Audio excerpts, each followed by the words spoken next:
So, why are you excited about this course?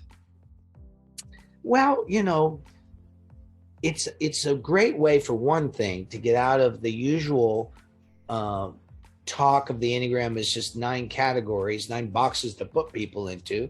That's an interesting thing, but it will only take you so far. But I'm always interested in other ways that this knowledge can help people.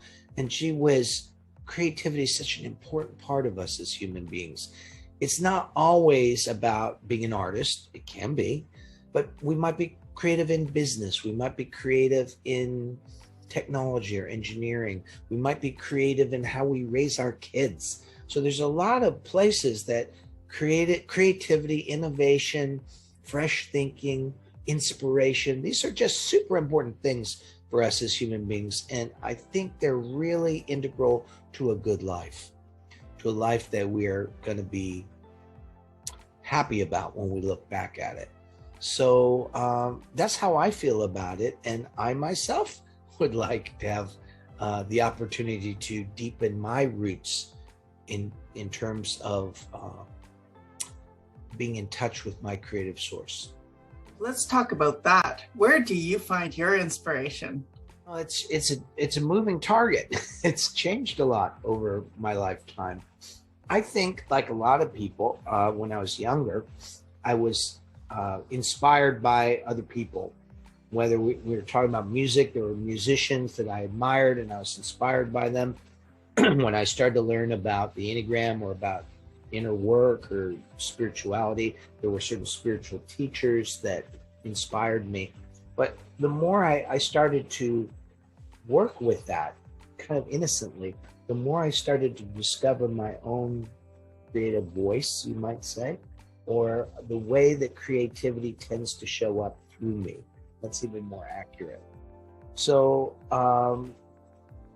I have learned to recognize and trust that part of me.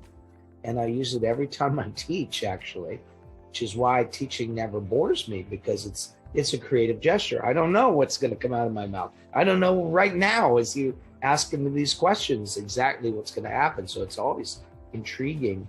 And I feel like I learn something from it every single time. So, that's basically one way that I get motivated to do my practices, because I know that my real creativity depends on it. Yeah.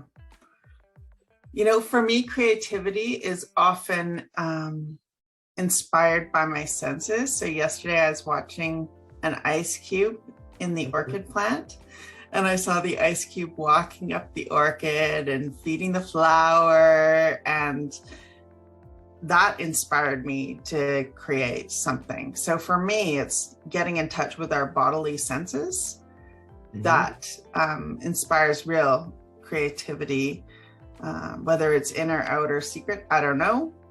However, I know my senses are a portal to creativity.